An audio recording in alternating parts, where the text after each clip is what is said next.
Winning news team, Lynn Brooks, Terry Brewer, weather with Richard Scott, and sports with Gary Harris. Coming up in home team weather, still very mild this afternoon. 78 now at Tuscaloosa, 83 down in Montgomery. How warm's going to get over the days ahead? And how about your weekend forecast? Weather's coming up. Stick around.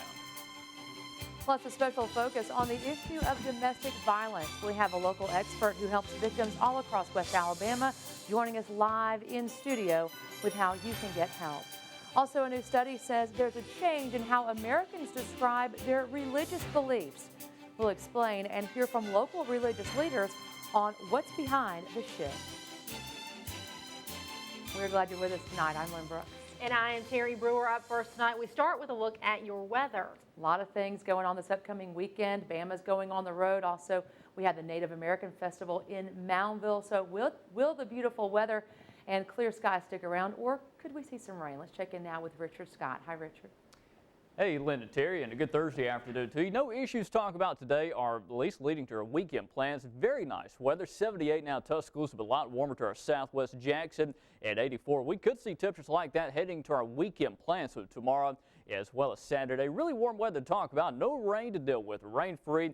A little bit of cloud cover north of I-20 today, but that's going to stay north of us through tonight. No risk of rain tonight, and locally we're talking 60 degrees by 10 o'clock and 56 at that midnight hour. Now, what about the risk of severe weather over in Missouri? We'll talk about the Alabama football game, plus our local forecast coming up in a bit, so stick around. This Saturday marks the first time since 1978 that the Crimson Tide will play the Mizzou Tigers, and marks the first season in the SEC for the University of Missouri.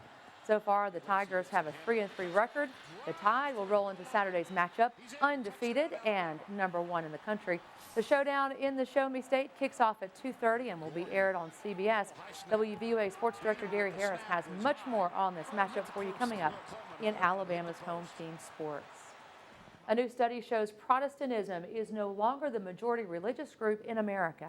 But the study also shows it may not be due to an increase of other religious groups. The study by the Pew Forum on Religion and Public Life shows the change is due to an increase in people who claim to be non-affiliated. The study shows that other religious groups like Catholics and Eastern Orthodox have remained the same size. Tuscaloosa religious leaders say one reason is because people are moving away from traditional churches. A lot of non-denominational churches are started in a spirit of kind of wanting to try and do church right. Maybe they've been in churches where they've seen abuses or seen things get too big, and so they want to simplify or whatever. We reach people with the Word of God, and so we keep them with the Word of God. But we're in a society now that's been taught against the Word of God. It's been taught against religion. Tonight at 6, hear from a religious studies expert on why this could be the new trend.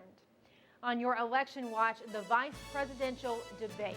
This evening, the debate spotlight shifts to the vice presidential hopefuls as Vice President Joe Biden and his Republican rival Paul Ryan meet for a little chat in Kentucky. And with this race morphing into a dead heat between President Obama and Mitt Romney, every event matters. Sandra Endo has a story from Danville, Kentucky. Just hours before Joe Biden and Paul Ryan face off at Kentucky Center College, Obama advisor David Axelrod says Biden is looking forward to the debate. Because there are really clear distinctions between the president and Mitt Romney, even if Governor Romney is trying to fuzzy up those distinctions in the final weeks of the campaign. But Republicans seem to be tempering expectations. I've known Paul for a long, long time. He's always hit the ball out of the park, but let me tell you something. This is his first time. Joe Biden's been doing this since the 1800s. Ryan doesn't deny Joe Biden has considerably more political experience, but he says the sitting VP does have an Achilles heel. And I know how he'll come and attack us. The problem he has is he has Barack Obama's record he has to run on. With the polls tightening into a virtual tie, the stakes in Danville are high, especially after last week's presidential debate, where Mitt Romney was widely viewed as emerging victorious over President Obama. Vice President Biden must avoid making one of his well-documented gaffes that end up distracting from the message. President Obama told ABC News he has confidence in his running mate. I think Joe just needs to be Joe. Congressman Ryan is a smart effective speaker, but his ideas are the wrong ones, and Joe understands that. Tonight's debate begins at 8 p.m. The next presidential debate is set for next Tuesday. And if you still haven't registered to vote, time is running out. Listen to this. The Alabama Secretary of State's office says the deadline to register closes 10 days before an election. And if you're voting by absentee ballot, it must be postmarked no later than the day prior to the election or hand-delivered to the absentee election manager by 5 p.m. the day prior to the election. Learn more at the Secretary of State's website. Get a shortcut from ours, WVUATV.com, or call 334-242-7210. And when voters head to the polls November 6th, they'll notice something missing: the Democratic donkey. According to the Alabama Secretary of State's office, the Democratic Party staff asked to change the party's logo from the head of a donkey to the words Alabama Democrats. But Democrat Party Vice Chairman Joe Reed says the change was never approved and could hurt the Democratic vote. The party executive director said the staff is all new and didn't realize they need the approval of the party executive committee. Now they're contacting Democrats statewide to make sure they look for Alabama Democrats instead of a donkey head. The Republican elephant will be on the ballot. WVUA is covering Hale County, where thousands of people are making their way to the Native American Festival in Moundville. It's like stepping back in time and watching history come to life. This is the 24th year for the festival, which features southeastern Indian culture. It gives hundreds of craftsmen the opportunity to show off their goods. There's Native American food, crafts, music, and culture. The festival has been named one of the state's top 20 tourism events. Admission is $10 for adults and $8 for children. It runs 9 a.m. to 3:30 p.m. Friday and 9 until 5 on Saturday. A victory for Alabama's homeless pets. The Alabama State Board of Veterinary Medical Examiners voted against a rule that would have made it illegal for licensed vets to work for non-veterinarian-owned organizations.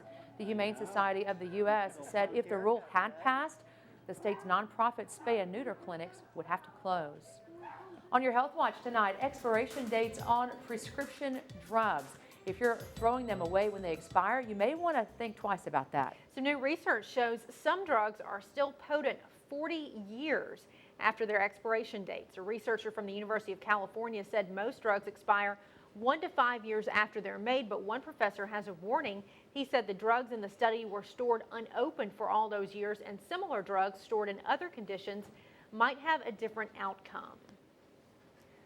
There are now about 6 billion cell phone subscriptions in the world, according to the UN Telecom Agency. That's about one for 86 of every 100 people. The International Telecommunications Union says China alone has about 1 billion subscriptions, and India may hit the 1 billion mark this year. Experts say 2.3 billion people were internet users by the end of 2011. Most of those people lived in wealthier, industrialized countries.